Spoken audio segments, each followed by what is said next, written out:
दोस्तों कहने के तो काफ़ी सारी चीज़ें हैं जो दुनिया में कभी पैरानॉर्मल मानी जाती है, लेकिन आज मैं आपको ऐसी एक जगह के बारे में बताने जा रहा हूँ। और ये जगह सिर्फ कहने मात्र डरावनी नहीं है, बल्कि यहाँ पर कुछ ऐसी किस्से और घटना सामने आए हैं जिसके बाद लोग इस इलाके का नाम सुनकर बुरी तरह से कांप उठते हैं। तो आइए जानते हैं कि मैं किस तरह की बात कर रहा हूँ। दोस्तों ये कहानी तब की है जब मैं घूमने के लिए परवीन के साथ हिमाचल की पहाड़ी की तरफ गया था। उस वक्त मुझे मालूम नहीं था कि उस तरफ एक राजपूतों का इलाका पड़ती है और वहीं पर एक गांव भी मौजूद था और उस गांव का नाम राजवाड़ा था। उस गांव के काफ़ी नियम थे जिसके बारे में हमें पहले से मालूम नहीं था, इसीलिए हम घूमते फिरते उस जगह पर पहुंच गए। तब हमने एक बार के लिए रुकने की सोची थी क्योंकि हमें बहुत जोर की प्यास भी लगी थी और काफ़ी ज़ोर से भूख भी लग रही थी। और ऊपर से यहाँ आजू बाजू में कोई पानी की टंकी दिखाई नहीं दे रहा था और गाड़ी के अंदर जो पानी रखा हुआ था वो बहुत ही ज़्यादा ठंड हो गया था। इसलिए हमने सोचा कि हम कोई अच्छी सी जगह देखकर थोड़ा नॉर्मल पानी पी लेते हैं जिससे हमें ज़्यादा ठंड पानी ना पीना पड़े। लेकिन काफ़ी देर ढूंढने के बाद हमें पानी का कोई नामो निशान नहीं दिखा, जिस वजह से हम दोनों उदास हो गए। और उसके बाद हम दोनों सिर्फ पानी के खातिर उस गांव के गली गली में भटकने लगे। उस वक्त रात के 9:30 बज रहे थे और ऊपर से ठंड भी काफ़ी हो रही थी। ठंड ज़्यादा होने की वजह से मेरे दांत आपस में कटकटा रहे थे और परवीन भी मेरी तरह काफ़ी ठंडी हालत में थी। तभी हम इधर उधर ढूंढते ढूंढते एक बोर्ड के पास पहुंच गए। तभी हमने देखा कि वहाँ पर एक बोर्ड लगा हुआ था और उसके ऊपर लिखा हुआ था राजवाड़ा गांव। उस गांव का नाम देखकर हमने उस बोर्ड को नज़रअंदाज कर दिया क्योंकि हम इतना तो मालूम हो गया था कि ये राजवाड़ा गांव है। लेकिन जब हम आगे की तरफ गए तो हमने देखा कि वहाँ पर एक बोर्ड लगा हुआ था। वो बोर्ड उस बोर्ड के मुकाबले थोड़ा चौड़ा था और उसके ऊपर लंबी लंबी लाइन में लिखा हुआ था। अंधेरा होने के कारण हम ठीक से देख नहीं पा रहे थे, लेकिन फिर जैसे ही हम उसके और भी करीब गए तो हमने देखा कि इस बोर्ड के ऊपर कुछ साफ शब्द में लिखा हुआ था, जिसे देखकर मालूम हो रहा था कि यहाँ पर साफ साफ चेतावनी दिया गया था। उस बोर्ड के ऊपर लिखा गया था कि इस गांव के गली गली में भटकना आपके लिए कुछ ठीक नहीं हो सकता, इसीलिए आपको संभल कर रहना होगा। और अगर आपने गलती से भी इस गांव के अंदर किसी चीज़ को नुकसान देने की कोशिश की तो फिर यहाँ की प्रेत आत्मा आपको बिल्कुल भी नहीं छोड़ेंगे। शायद उसमें से पानी का भी नाम लिखा हुआ था। उसमें लिखा हुआ था कि यहाँ पर पानी तो बिल्कुल भी नहीं पीना है। अब ये देखकर मुझे काफ़ी हंसी आ रही थी और कुछ अजीब सा लग रहा था, क्योंकि कोई भी गांव वाला अपने गांव के अंदर पानी पीने की खातिर थोड़ी ना बोर्ड लगा सकता है। एक बात मेरे समझ में अच्छी तरह आ चुकी थी कि यहाँ पर आजू बाजू में कोई पानी का स्थान मौजूद है, इसीलिए यहाँ पर यह बोर्ड लगाया गया है।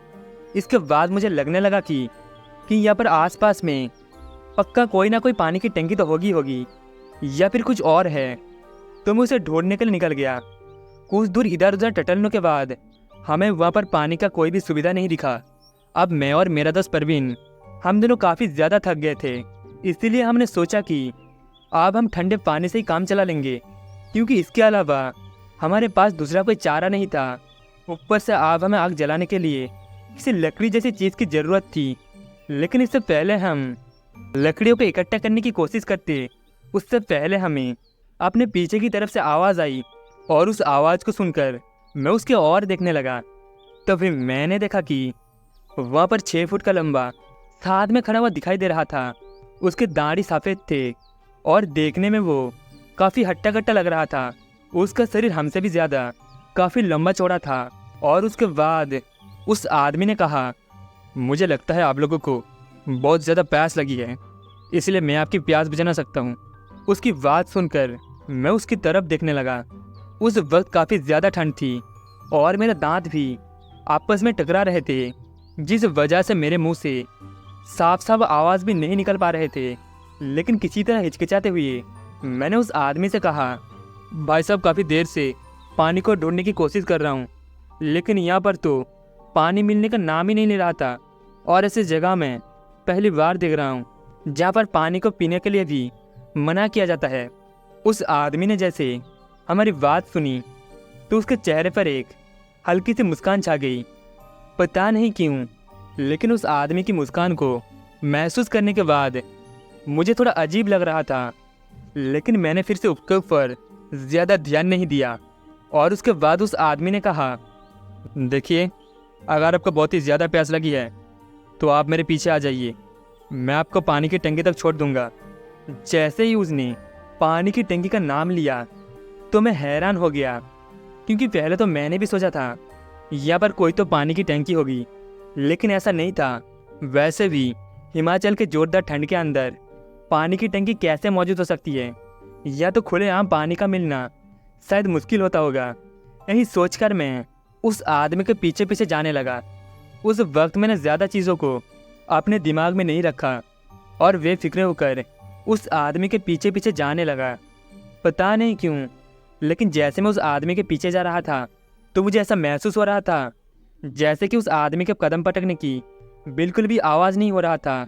लेकिन यहाँ पर हमारे कदम तेज तेज ज़मीन पर गिर रही थी तो उसके साथ एक भारी सी आवाज़ निकल रही थी। मैं और मेरा दोस्त परवीन, हम दोनों आपस में बात करते हुए आगे बढ़ते जा रहे थे। तभी मेरा दोस्त परवीन ने कहा, भाई मुझे आदमी कुछ ठीक नहीं लग रहा है, हमें इससे थोड़ा संभल कर रहना चाहिए। अब मुझे भी उसकी बात ठीक लग रही थी, क्योंकि उस आदमी का रवैया मुझे भी काफ़ी हद तक अजीब लग रहा था। इसीलिए मैं अब थोड़ा संभल गया था। इससे पहले कि हम थोड़ा और आगे जाते कि अचानक ही आगे की ज़मीन उस बर्फीली धरती के अंदर धंसने लगी है। और अब हमें ऐसा महसूस होने लगा जैसे कि अब धरती कांपने लगी है। सच में उस वक्त मेरा पूरा शरीर में सिरहन सी दौड़ गई थी। और इसी बीच मेरा दोस्त परवीन ने झट से मेरा हाथ पकड़ लिया। शायद वो भी अब घबरा गया था। सामने की तरफ अभी जो आदमी नजर आ रहे थे, अब वो वहाँ से गायब हो चुका था। जैसे हमने उस आदमी को इस तरह से गायब होता देखा तो हमारी तो आंखें फटी की फटी रह गई, क्योंकि अब वहाँ पर हमें कोई भी नज़र नहीं आ रहा था। दोस्तों, ये देखकर हम दोनों की रोंगटे खड़े हो गए। हम समझ गए थे कि हम किसी ऐसी जगह पर फंस गए हैं जहाँ पर हर चीज़ किसी छल कपट की तरह बनाई गई है और वो हमें चलने की कोशिश कर रही है। काफ़ी देर तक मैं इस बात को भी समझ गया था कि छलावा नाम की जो माया होती है उसी ने हमें अपने जाल में फंसा लिया है और अब हमारे यहाँ से बचकर निकलना बहुत ही मुश्किल हो गया है। इससे पहले कि वो जमीन अंदर तक धंस पाती कि हम दोनों ने फिर से अपने कदमों को पीछे की तरफ मोड़ दिया और हम दोनों तुरंत ही वहाँ से सरपट भागने लगे और वापस अपनी गाड़ी के पास आकर रुक गए। इस बार मैंने अपनी गाड़ी को स्टार्ट कर लिया, क्योंकि मैं जानता था ये जगह पूरी की पूरी खतरे से भरी हुई है और यहाँ पर कुछ भी हो सकता है। इसीलिए मैं तुरंत ही अपने गाड़ी को लेकर वहाँ से निकल जाना चाहता था। लेकिन जब मैंने गाड़ी को स्टार्ट करने की कोशिश की तो मेरा तमाम कोशिश करने के बावजूद भी गाड़ी स्टार्ट नहीं हो रही थी। इस वक्त मुझे गुस्सा तो काफ़ी आ रहा था, लेकिन मैं कुछ कर भी नहीं सकता था। मैं लगातार अपनी गाड़ी को स्टार्ट करने की कोशिश करता रहा, लेकिन अफसोस मेरी गाड़ी स्टार्ट नहीं हुई। तभी मैंने देखा कि कुछ काले काले धुएं की तरह दिखने वाली चीज़ हमारी गाड़ी के आसपास मंडराने लगी है। उन्हें देखकर ऐसा लग रहा था जैसे कि ये कोई फिल्म का सीन चल रहा है। बाकी आज से पहले मैंने कभी भी अपनी ज़िंदगी में इस तरह के नज़ारे को कभी भी नहीं देखा था। डर की वजह से मेरे शरीर में अब कंपन होने लगा था और मुझे कुछ भी सूझ नहीं रहा था। उसके बाद मैं तुरंत ही अपने जान बचाने के खातिर गाड़ी के चारों तरफ की विंडो को बंद कर लिया। गाड़ी तो स्टार्ट नहीं हो रही थी, लेकिन मैं इतना भी जानता था कि अगर कुछ देर तक और ऐसा ही चलता रहा तो हमारे साथ बहुत ही बड़ी गड़बड़ हो सकती है। इसीलिए मैं अपनी जान बचाने के खातिर बहुत ही कोशिश कर रहा था। इसी बीच मुझे फिर से वो आदमी दिखा जो कि कुछ देर पहले हमें अपने साथ बुला रहा था। उस आदमी के चेहरे पर एक शैतानी मुस्कान थी और अब उसका पूरा का पूरा शरीर मुझे साफ साफ दिखाई दे रहा था। दरअसल अब उसके शरीर पर कपड़े नहीं थे, वो बिल्कुल नंगा था और उसे देखकर मुझे शर्म तो आ रही थी, साथ ही साथ मुझे बहुत ही ज़्यादा डर भी लग रहा था, क्योंकि उसका शरीर अंदर से कुचला हुआ था। ऐसा लग रहा था जैसे कि ट्रक ने उसे कुचल दिया है, जिससे उसके शरीर के अलग अलग हिस्सों के अंदर जगह जगह से खून और मांस लिखा हुआ था। और वो लगातार हमारी तरफ एक शैतानी मुस्कान दे रहा था। उसकी मुस्कान मुझे बिल्कुल भी ठीक नहीं लग रहा था। ऊपर से प्यास के मारे मेरा गला और भी ज़्यादा सूखने लगा। तभी मेरे बगल में जो पानी की बोतल थी, मैंने उसे उठाया और उससे पानी पीने की कोशिश की, पर उसमें पानी काफ़ी ज़्यादा ठंडा था, इसीलिए वो मुझे बर्दाश्त नहीं हो रहा था। लेकिन मैं उसे झेलने को भी तैयार था। लेकिन इस बार जैसे मैंने बोतल का ढक्कन खोला तो अचानक ही मैंने देखा कि बोतल का पानी खून में बदल गया है। और ये देखकर मेरे पैरों तले की ज़मीन खिसक गई। मैंने तुरंत दरवाज़ा खोलकर बोतल को बाहर कर दिया और मैं समझ गया था ये सब इन्हीं काली शक्तियों ने किया है। दोस्तों, उस दिन मेरा जान हालत में आ गई थी और मैं चाह कर भी कुछ भी नहीं कर सकता था। राजवाड़ा नाम का वो गांव मेरी जिंदगी का सबसे डरावना गांव साबित हुआ। उस दिन मुझे कुछ भी समझ में नहीं आ रहा था कि अब हमें इस बुरी हालत में क्या करना चाहिए। फिर उसके बाद धीरे धीरे वक्त बीतने लगा और हमने गाड़ी के अंदर ही वक्त बिताने के बारे में सोच रहा था। पर फिर हम पूरी रात वही काटना चाहते था, क्योंकि इसके अलावा अब हमारे पास दूसरा कोई चारा नहीं था। इसीलिए हम दोनों को वहीं पर रुकना ठीक सकला। फिर लगभग 4-5 घंटे के बाद अंधेरा भी ढलने लगा और उसके साथ ही अब धीरे धीरे मेरे शरीर में जान आ रही थी।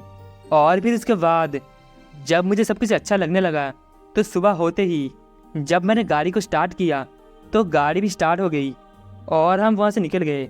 दोस्तों, फिर जब हमने इस घटना के बारे में वहीं पर मौजूद कुछ लोगों से बात की तो उन्होंने बताया कि वहाँ पर तो वीरान जगह है, वहाँ पर तो कोई भी गांव नहीं है।